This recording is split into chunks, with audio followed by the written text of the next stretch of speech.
जब संपूर्ण वैभव होते हुए भी प्रभु श्री राम का मन व्याकुल था, तब गुरु वशिष्ठ के ज्ञान ने उन्हें विषाद से बाहर निकाला।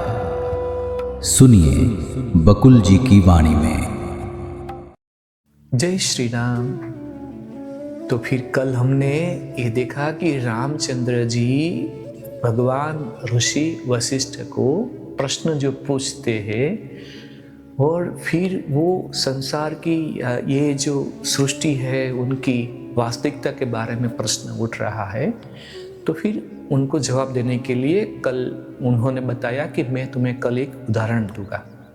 तो आज 10 फरवरी है, आज क्या बताते हैं वो हम देखते हैं। श्लोक है, जगतः पंचकम बीजम पंचकस्य चिद अव्यया यद बीजम तत्फलम विद्धि तस्मात् ब्रह्ममयम जगत। अर्थ है ये 5 वे तत्व है जिनसे यह वृक्ष रूपी संसार बना है और शाश्वत चेतना उन तत्वों का बीज है। जैसा ही बीज है वैसा ही फल यानी कि वृक्ष है। इसलिए संसार कुछ और नहीं, परम सत्ता ब्रह्म ही है। वशिष्ठ ने कहा, हे राम, अब सुनो कि सृष्टि उस एक शुद्ध अखंड ब्रह्मांडीय सत्ता से कैसे उत्पन्न हुई। यह उसी प्रकार उत्पन्न हुई जिस प्रकार सोते हुए व्यक्ति की चेतना में तरह तरह के स्वप्न उत्पन्न होते हैं। वस्तुतः यह ब्रह्मांड उस शाश्वत और असीम प्रकाशवान चेतना के रूप में है जो अपने में उस जानने योग्य यानी कि परम पुरुष ब्रह्म को उत्पन्न करती है, जिसे उसके वास्तविक रूप में जाना जा सकता है। उसके आकार प्रकार जैसे कि आकाश के बारे में सोच भी उत्पन्न करती है और साथ ही अपने को जानने की जिज्ञासा भी उत्पन्न करती है। एक ही सत्ता ये सब कुछ उत्पन्न करती है। इस प्रकार आकाश अस्तित्व में आया। बहुत समय बीतने के बाद सर्जन की चेतना उस परम पुरुष में बलवती हो उठी। हिरण्यगर्भ नामक एक सजीव ब्रह्मांडीय आत्मा भावी जीव के रूप में उसी में अद्भुत हुई। फिर हुआ यह कि उस परम पुरुष ने अपनी परम अवस्था को छोड़ दिया और अपने को जीव में सीमित कर लिया, तो भी वह ब्रह्म असीम और शाश्वत बना रहा। इस अवस्था में भी उसका वास्तविक स्वरूप बना रहा। उसमें किसी प्रकार का परिवर्तन भी नहीं हुआ और ना ही उसमें से थोड़ा सा कुछ कम हुआ। आकाश में ध्वनि अपने को अभिव्यक्त करती है, यूनिवर्सल साउंड। तब अहम उत्पन्न होता है, यानी कि जो और आगे सर्जन करने के लिए आवश्यक होता है, और इसके साथ ही समय रूपी घटक भी पैदा होता है। यह सब कुछ मात्र उस सृजनात्मक विचार से उत्पन्न होता है जो उस परम पुरुष में अंतर्निहित होता है। तो भी उस असीम में वास्तविक परिवर्तन नहीं होता।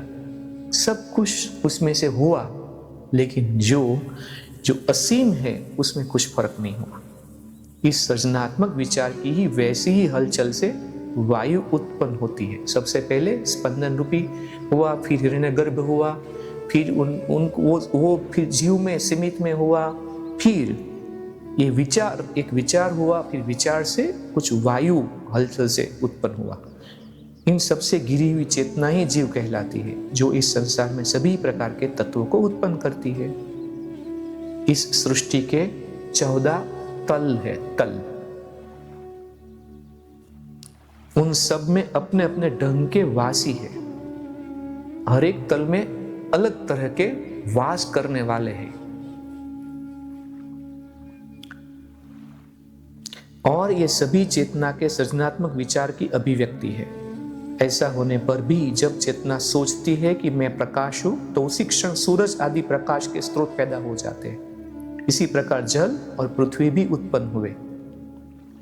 ये सभी मूलभूत तत्व एक दूसरे के साथ अनुभवकर्ता और अनुभव के रूप में क्रिया प्रतिक्रिया करने लगे, और समुद्र तल पर उत्पन्न होने वाली लहरों की तरह यह सारी सृष्टि अस्तित्व में आई। और ये तत्व एक दूसरे में इस प्रकार मिश्रित तथा गुत्थम गुत्था हो जाए कि उन्हें प्रलय काल एक दूसरे से अलग करना असंभव हो गया। इन भौतिक पदार्थों का रूप परिवर्तन सदा होता रहता है और वह परम सत्ता एक रूप ही रहती है। अंदर कुछ ना कुछ बदलाव रहता है, लेकिन परम सत्ता एक रहती है, क्योंकि ये सभी चेतना से जुड़े हुए होते हैं। इसलिए ये तत्क्षण भौतिक पदार्थों का ठोस रूप धारण कर लेते हैं। यद्यपि ये है सभी असीम चेतना ही, वह चेतना जिसमें किसी प्रकार का कभी परिवर्तन नहीं होता। ये पांच वे तत्व है जिनसे वह वृक्ष रूपी संसार बना है, और शाश्वत चेतना उन तत्वों का बीज है। जैसा ही बीज है वैसा ही फल है। इसलिए संसार कुछ और नहीं, परम सत्ता ब्रह्म ही है। तो उन्होंने बताया कि सब कुछ अंदर जो भी है वो जो होता रहता है, बनता रहता है, बिगड़ता रहता है, टूटता रहता है, मिटता रहता है, लेकिन है तो एक ही। आज के दिन इस मणिका को विराम देते हैं, फिर हम कल वापस देखेंगे ऋषि वशिष्ठ प्रभु श्री राम को क्या बोलते हैं। जय श्री राम। इस ज्ञान यात्रा में हमारे साथ बने रहने के लिए चैनल को सब्सक्राइब करें और बेल आइकॉन दबाएं।